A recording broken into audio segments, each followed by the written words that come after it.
Good afternoon to all of you, and welcome to our weekly business meeting of the South Carolina Public Service Commission. Today is Thursday, October 3rd, 2024, and it's approximately 2 p.m. Before we begin, would you please join me in a moment of silent reflection?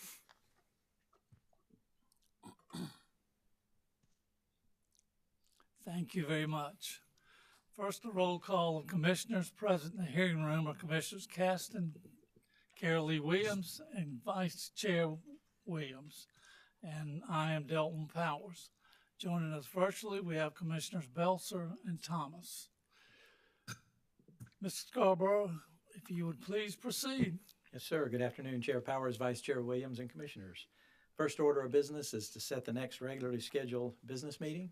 Staff recommends that the next commission business meeting be set for Thursday, October 10, 2024 at 2 o'clock p.m. Next business meeting will be at Thursday, October 10th at 2 o'clock. Thank you. Thank you. Today we have 5 items on the utilities agenda and 15 items on the transportation agenda. Item number 1 appears in docket number 2024-18E. This item involves establishing a procedural schedule in this docket. Having heard item 1 is presented by Mr. Scarborough, do I hear a motion? Chair Powers. Commissioner Thomas, you have the floor. Thank you. I move that the commission direct the clerk's office to set the procedural schedule for Santee Cooper's 2024 Integrated Resource Plan update as follows. Santee Cooper's IRP update filed with the commission September 16, 2024. For ORS to file a report regarding Santee Cooper's IRP update January 14, 2025.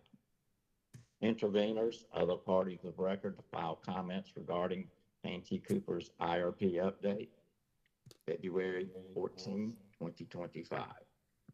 Santee Cooper's reply comment in response to ORS's report and all other parties' comments to ORS's report, March the 14th, 2025. Proposed orders due March the 24th, 2025. I further move that staff be allowed to amend this procedural schedule as needed. So moved. Thank you, Commissioner Thomas. Having heard the motion by Commissioner Thomas, is there any further discussion? Hearing none, we will proceed to a roll call vote, beginning with Commissioner Thomas. Aye. Vice Chair Williams. Aye. Commissioner Carol Lee Williams. Aye. Commissioner Belser. Aye. Commissioner Caston. Aye. And I vote aye. The motion carries. Item number 2 is in docket number 2024-264E. This is a request from Santee Cooper for confidential treatment of Exhibit 1 of Paul Iden's direct testimony. That's the item number 2. Do I hear a motion? Mr. Chair. Vice Chair Williams. Mr. Chair, fellow commissioners, I move that the commission grant the request of the South Carolina Public Service Authority for confidential treatment of the direct exhibit number 1 to the direct testimony of witness Paul Iden pursuant to order number 2005-226. So moved. Thank you, Vice Chair. Is there any further discussion? Hearing none, we'll proceed to a roll call vote, beginning with Vice Chair Williams. I vote aye. Commissioner Carol Lee Williams. Aye. Commissioner Belser. Aye. Commissioner Caston. Aye. Commissioner Thomas. Aye. And I vote aye. The motion carries. Item number 3 was deleted from today's agenda. Moving on to item number 4, which is in dockets numbered 2024-27WS and 2024-28S. This is a request from CSWR South Carolina Utility Operating Company, LLC, for waivers of certain regulations and providing an update on documentation obtained relative to those requested waivers.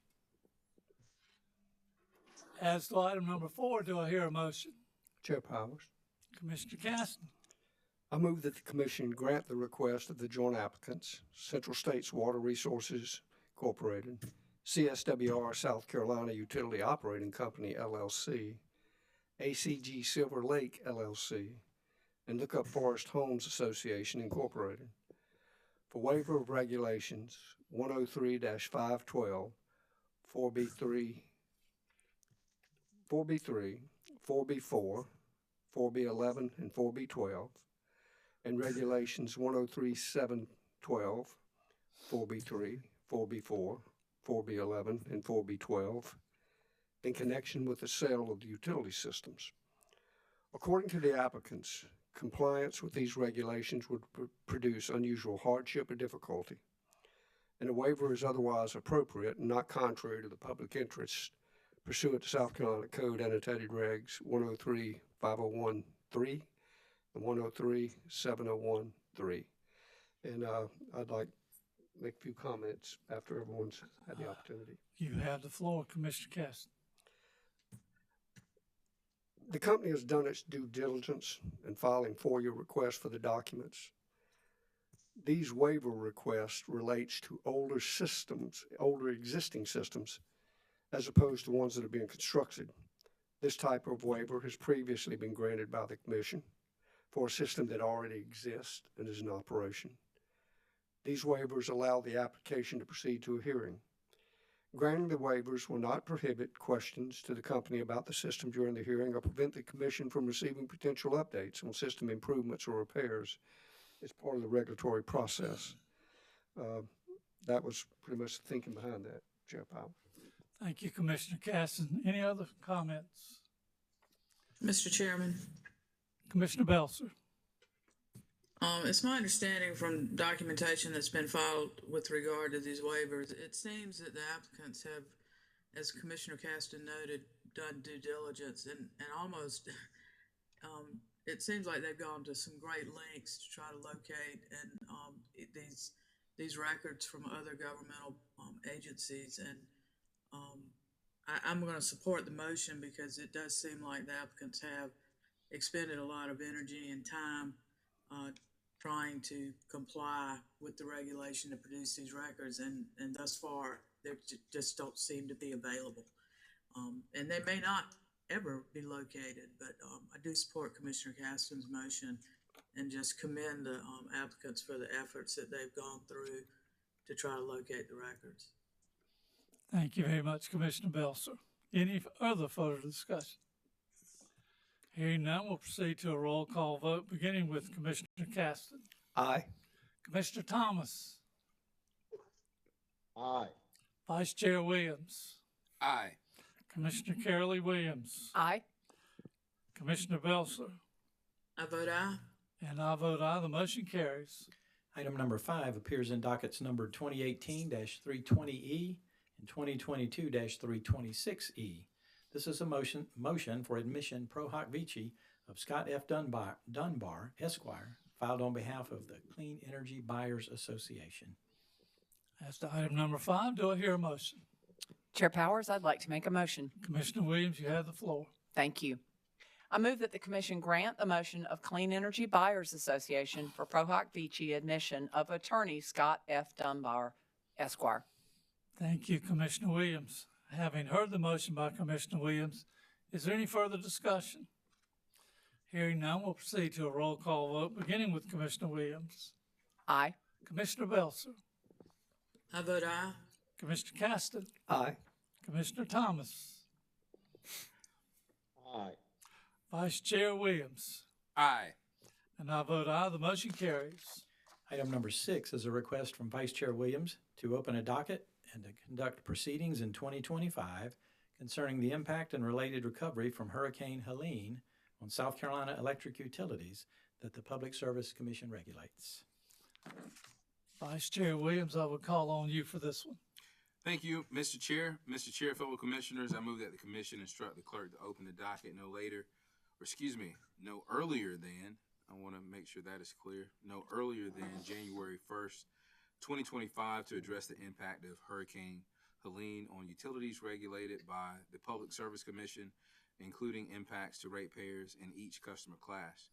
This docket should at a minimum address the following issues: damage to transmission infrastructure, such as substations, switching systems, and pumping stations; supply side resources restrictions, including company-owned and third-party assets; unforeseeable issues related to storm preparation and recovery; and best storm recovery practices. So moved. Thank you, Mr. Vice Chair. Chair Williams.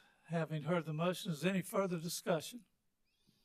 Mr. Chairman, I'm sorry. I have a question. Commissioner Belcher. Vice Chair Williams, I, I think I heard you said best storm recovery practices. Do you mean like lessons learned or information gleaned from this? I'm not sure what best storm recovery practices refers to. Yes, ma'am. I think that would be another way to say that. Any offering that any party that decides to participate in the docket would like to offer as information to the commission and the other parties involved in recovering from the storm. Any lessons learned is another way to say that. Okay. Thank you very much. Appreciate the clarification. Yes, ma'am. No problem. Commissioner Williams. Thank you, Chair. Oh, I'm sorry. No, go ahead. All I wanted to say was that I know that my thought and prayers, as well as the commission's thoughts and prayers, are with everyone who has suffered significant and severe damage from the storm, and with all the public safety and emergency management folks that have put their life on the line. Some who have paid the ultimate price to help our state recover from the storm, and all the state agencies, nonprofit organizations, and utilities that are doing their best to help those who are suffering without power and working to put their lives back together, including getting power and repairing their homes. So just wanted to make sure that everyone knows that your suffering is not going unnoticed. That's all I had, Commissioner Williams. Thank you, Commissioner. Commissioner Williams. Thank you, Chair Powers. Commissioner Williams, I echo your concerns, and I think that we hear a lot about the methods in which utilities are working to be more resilient because of the storms that are coming to South Carolina. And so I support this motion, but I wanted to get a little bit more clarity. In your discussion, you talked about energy companies, but the motion is for utilities. Would this include transportation, communications, water, and sewer utilities? Yes, ma'am. Any utility that we regulate that would like to participate in this docket is welcome to participate. As you can see, the no earlier than to open the docket is January 1, and so this is not in the motion, so I'm glad we're having this conversation. My intent is for the clerk's office to be in communication with the utilities we regulate to create what they believe is the best path forward for actually moving forward with this docket. There may be a time where I come back with another motion that may be more specific, but at the very least, this offers the opportunity to start the discussion once we're well on our way back to recovery. So it also sounds like you anticipate that smaller utility companies might choose not to participate, and that would be okay? Absolutely, absolutely. Okay.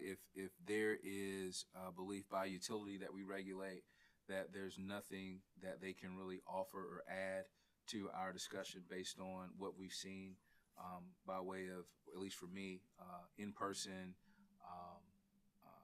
viewing of damage down in Aiken County and what I've seen on the news across the state, if there's a belief there's nothing really to add to that or add to this discussion, then there's definitely no pressure for smaller utilities to participate.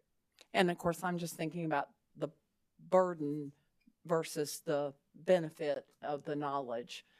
And finally, I really appreciate that this is identified to be at a minimum what might be included, because I'm particularly interested in kind of some of what we've heard from some of the larger utility companies in terms of the resilient practices that they put in place.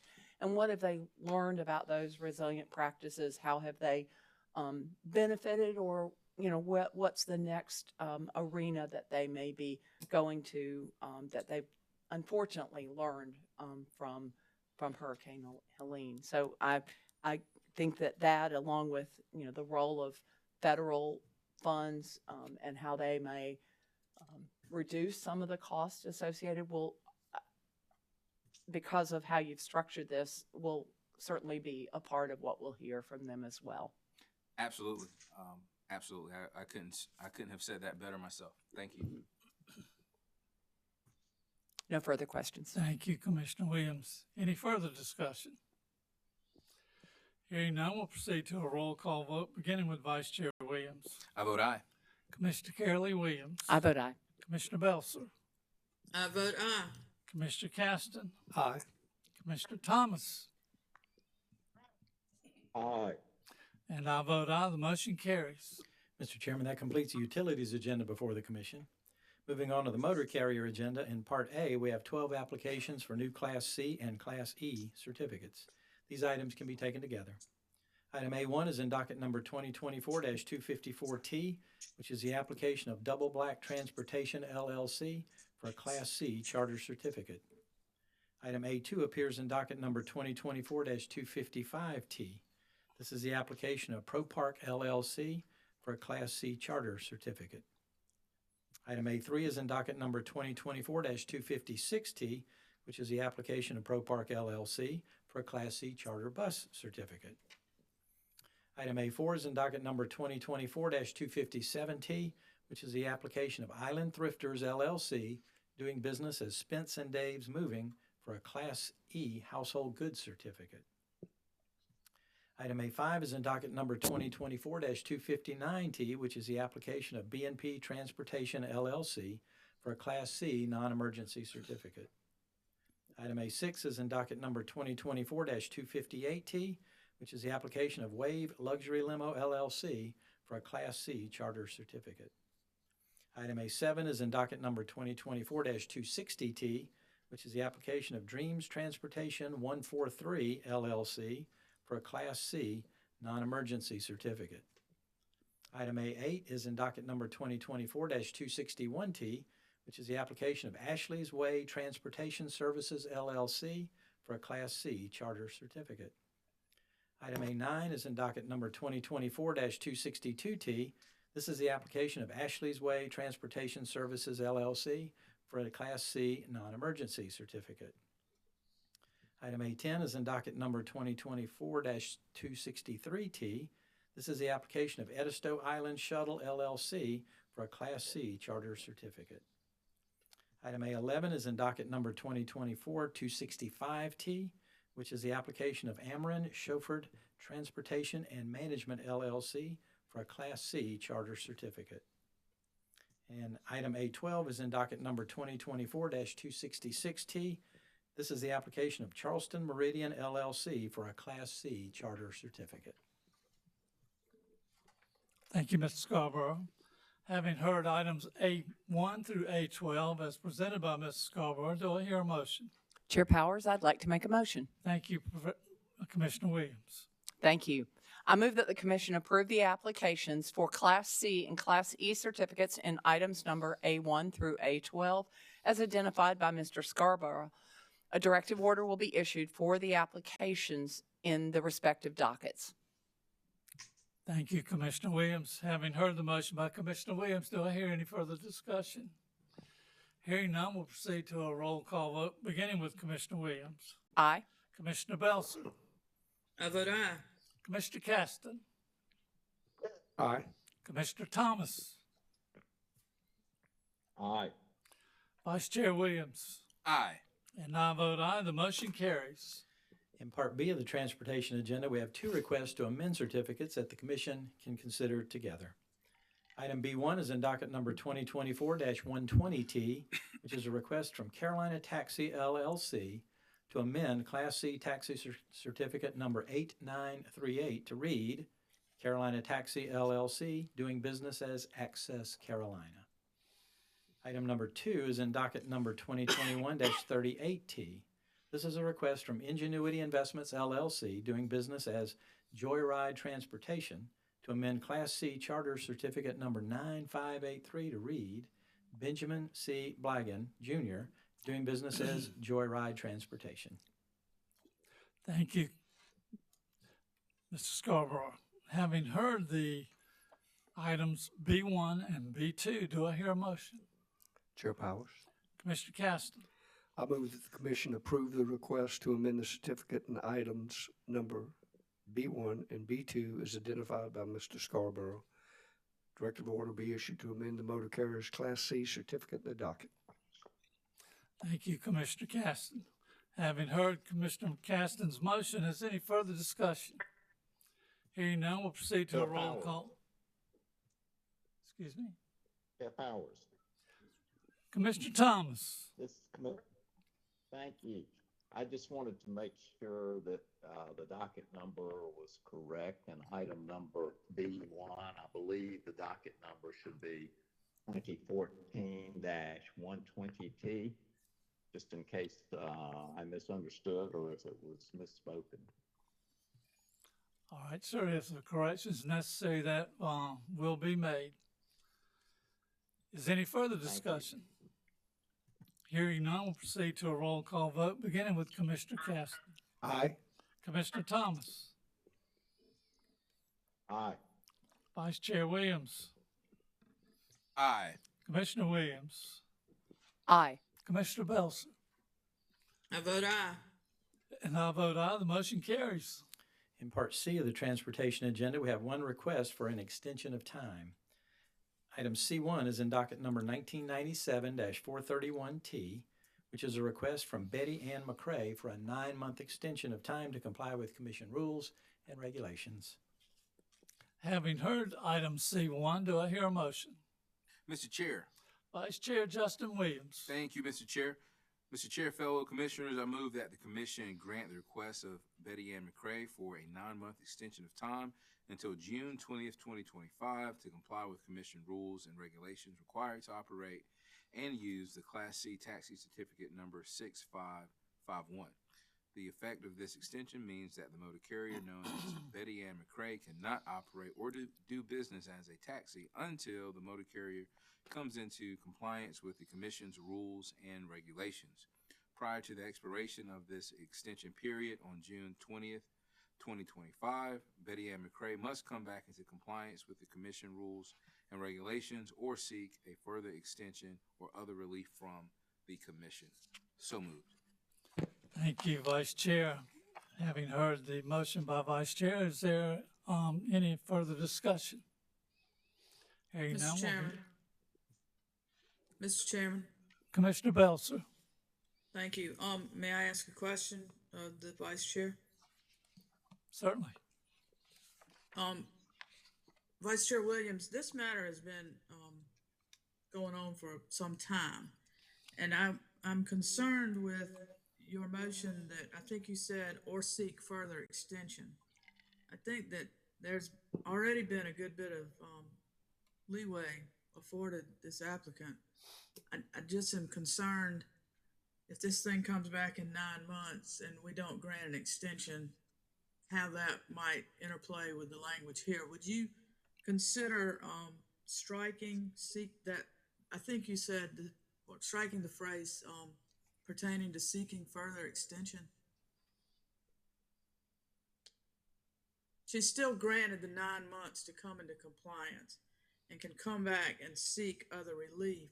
I just don't want to, I'm just concerned with leaving in there the specifics of seeking further extension. I know I don't like to go out beyond a year once somebody's asked, and this thing has already been, I know we've been working with her, and I think ORS has been working with her at our request to try to get her into compliance. I definitely understand where you're coming from. Let me ask this clarifying question. If we strike that language, would that prohibit Ms. McCrae for seeking a further extension? I don't think it would, but I'm concerned with the language being in there that she may get the impression that it might be automatic, and that's my concern. I can see how that could possibly be the case. I definitely don't want to close the door on any option that she may exercise in the future, but also don't want to send any mixed messages. And if you think that could send a mixed message, then I'm more than open to striking that language. I think if it just, I believe, could you tell me the last line of your motion again, where that language was? It doesn't. Sure. It was something about coming back into compliance and right. Seeking further extension or something like that. Right. The last sentence reads, prior to the expiration of this extension period on June 20th, 2025, Betty Ann McCrae must come back into compliance with commission rules and regulations. And I think this is where your concern arises, or seek further extension or other relief from the commission. Well, I think if would it not? I think the same objective would be there if it just said seek other relief from the commission, which could be in the nature of an extension, it could be a suspension, it could be any number of things. But I'm just concerned with having the language extension or other relief that we've told her she can ask for another extension. Does that send a signal that it would be granted? I'm just concerned at how it might be taken by the applicant, not necessarily that we've prejudged something. I'm concerned about how it might be viewed from the applicant's point of view. Right. I definitely appreciate your perspective. For me, as long as it's clear that we're not closing the door on any possible action that she may take in the future, I'm not offended by striking the language. I think other relief, I mean, that could be extension, that could be cancellation, that could be transfer, it could be a number of things. It's not precluding asking for an extension. It's just not specifically naming it. And then somebody come back and say, well, you told me I could ask for another one. That's my concern. Yes. So again, as long as we're not closing the door on any future option for Ms. McCrae, striking the language or seek further extension is completely fine by me. I think we need to leave the word seek. So we need to say, or seek other relief from the commission. So the language would just be about related to the further extension that I would ask to be stricken. I'm completely fine with that. Thank you. I will accept that. Mr. Chair, I will accept that as a friendly amendment. Having heard the motion with the friendly amendment as added by Commissioner Belser, is any further discussion? To make sure I understand that last part of the sentence, it would be rules and regulations or seek other relief from the commission. Exactly. I'm good with that. Thank you, Commissioner Caston. We'll now proceed with the roll call vote, beginning with Vice Chair Williams. I vote aye. Commissioner Williams. I vote aye. Commissioner Belser. I vote aye. Commissioner Caston. Aye. Commissioner Thomas. Aye. And I vote aye. The motion carries. Mr. Chairman and Commissioners, this concludes all business noticed before the Commission today. Thank you, Mr. Scarborough. Please remember, if you would, as Commissioner or Vice Chair Williams has said, all those who are working tirelessly to deal with the effects of this storm, not just here in South Carolina, but all over the Southeast. Whether it's utility workers, first responders, policemen, volunteers, it seems many people have traveled great distances to provide their help. And if you get a chance, do anything you can to let them know we appreciate them or help them in any way, or any neighbor that needs help. Thank you very much. We are adjourned.